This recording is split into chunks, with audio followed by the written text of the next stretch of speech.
Muramutse nagomba mvuge gatoyi ku bintu vy'ama social media, ibintu vy'ama Facebook, ama YouTube ubona tujako mere nk'usigurira abajene bamwe bamwe canke abantu bamwe badatahura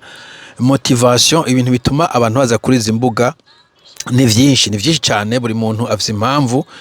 nohera ku mpamvu imwe abantu baje ko atavyiyumviriye. Benshi wajya kuri Facebook kugira uvugane n'abagenzi, hanyuma ugatangura kuzura vuga amajambo canke kwerekana amafoto yaho ugeze, utari kuriyumvira ikintu na kimwe ngo mbega ninda biraba, ugashira ko gusukirenganira nuzura raba ngo havye bangahe hishwe bangahe, you just put on there sans y penser. Abo nibo benshi mbere wanashaka kuri social media, abantu benshi ashiraho ikintu nyene yirenganira, nta yirwa aravyiyumvira cyane. Umugwi wa kabiri ni umugwi washiraho nyene kugira ngo nuvuga biyerekane. Hamwe ikintu cya narcissisme kiturimo n'abantu bose wanashaka, nabuguza imodoka, ra mugore wanje kwasa, arabakino kizo tubamwo, ibintu nk'ivyo, ra impuzu nambaye.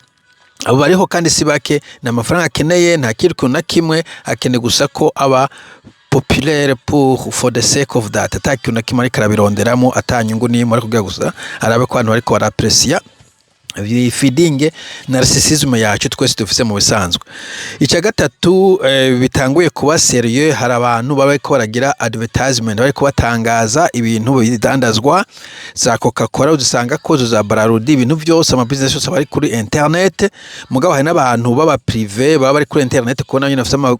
ama company privé canke ama business privé canke ama service privé, kuva ku mu plombier, mu electricien, mu lawyer, aba artiste benshi, abaririmbyi biki, ashira hati no munsi mfise concert Kidumu cyangwa Kibido mfise mutu musange Toronto, wa mu comedy wo mu Burundi nigwe Kigingi, baje basangaho juste kugira ngo biyamamaze, atari uko necessaire mavuga ngo bakeneye amafaranga avuye muri YouTube, muri Facebook, bakeneye ko abantu ba following ari benshi, kugira ngo umunsi umwe bazoze muri concert canke bazoje kuwagura yindi service canke yindi produit ku bantu bacuruza ama produit. Hanyuma abakane bagomba gusa nababo baba bariho juste bariko baragurisha ibintu kuri Facebook. D'abord hariho Facebook market uko nyene iri, mugabo kandi urashobora kugurisha ibindi ufise byaba digital canke physique. Urumva haba ari abantu baba bariko baragurisha kuri izo mbuga ngurukana bumenyi, cyane nk'ama service. Hanyuma icya gatanu novuga harimo abantu baba bari kubakora icyo novuga cause, bari bafise cause runaka, sepa nka HCR, bajya ba Pacifique bari mu gatekazi na muntu, aba politiciens benshi bafise Facebook pages. Imbere baravuga ko Barack Obama ashobora gukora yo yamufutumye atsinda amatora, niryo rya mbere ngo abantu bakoresha social media cyane. Donc abantu baba bafise cause, nta mafaranga bari bashaka kuri Facebook, baba bari bashaka gusa abantu babumva ari benshi bakwiragize ubutumwa bwabo, ikoze yabo, activism yabo. Aba activiste benshi bakora ku mbuga ngurukana bumenyi. Icya gatandatu neza ko abantu benshi ariho cyo muca mwibaza ngo buri muntu aje kuri YouTube ngo ari kurondera ama content, ni vya ama content creators, niko biyite ngo ni content creators, haje bashibivuga ngo ni influencers, ibintu nk'ivyo. Nta kindi kiba kimugenza atari kugira ngo ariro nk'ibintu ashira kuri Facebook, kuri YouTube, abantu babikunde, cyangwa Facebook abantu babikunde, hanyuma aronka ayo ma views, ashobora kuya convertisa kumbure mu madolari bishobotse, canke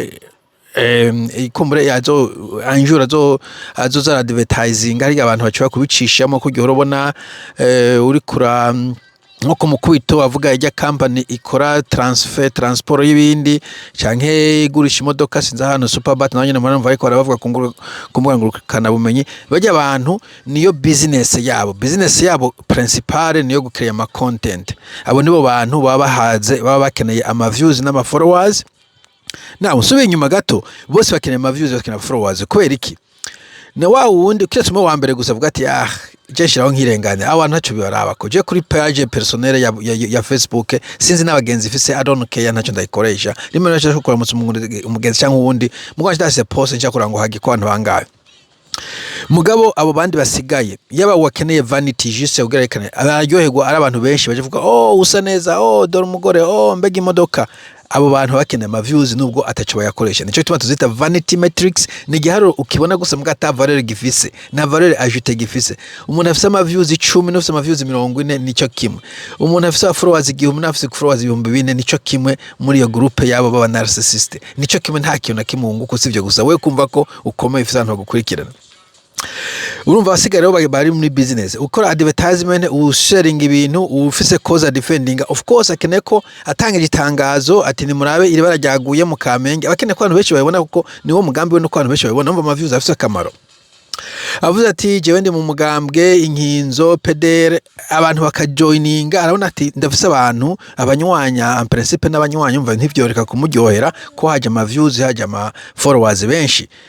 mugabo ikintu camuza yesu kurunda abavyizi na followers yazenye gutanga message hanyuma ntuzeye barometre canke ico gupima ko abanywanyi baronse canke abantu ijambo ryo rikorera pasa n'abantu baba engagé n'abantu baja kwiraba alors no muri cause nk'ivi byo gusemerera ama views ama followers biratunezera yuko ijambo twavuze abantu baryumvise kandi harimo abantu badushigikiye muri cause yacu sino ubori nka yambwa ikihema mu muyaga ntiwogera courage yukomeza usemerera mu gihe ubona ko atabandi bantu bariko baravyumva ariko babitahura kumwe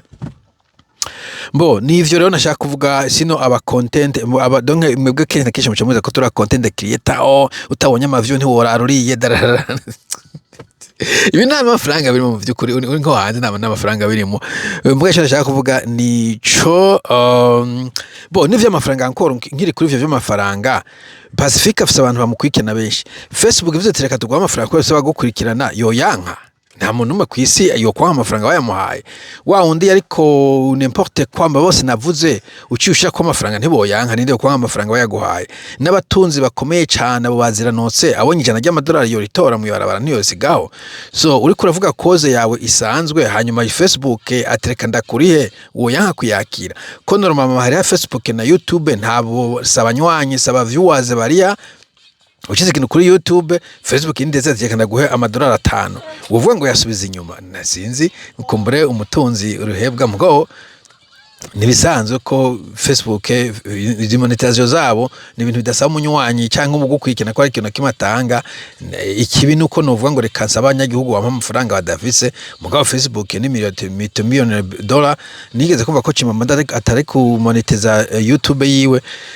Bo iyo ni choix personnel mugabo jewe ufise aba followers ufise ama viewers Facebook cha YouTube tekana gwa n'amafaranga sinva ko nasika kuri table iyo Jesse ntavyo nokora bo nico ndashaka kuvuga encore une fois pour résumer hama wikora kuri vanité wire juste look at me harikora atavyumvira abantu benshi nashiraka kirenganira harabari kubagira ama advert bari muri business byo kugurisha ibintu n'ama service harabari kubakora cause activism canke politique canke aba human rights agateka zina muntu haba n'abandi umugwi specifique usanga ikintu bakora gusa ari content creator ugasanga ashiramo inguvu yaraguze kamera arafata umwanya ari sokoza arambara etc abo bantu nibo ahanene usanga bari concerned cyane n'ibintu vy'ama views n'ibiki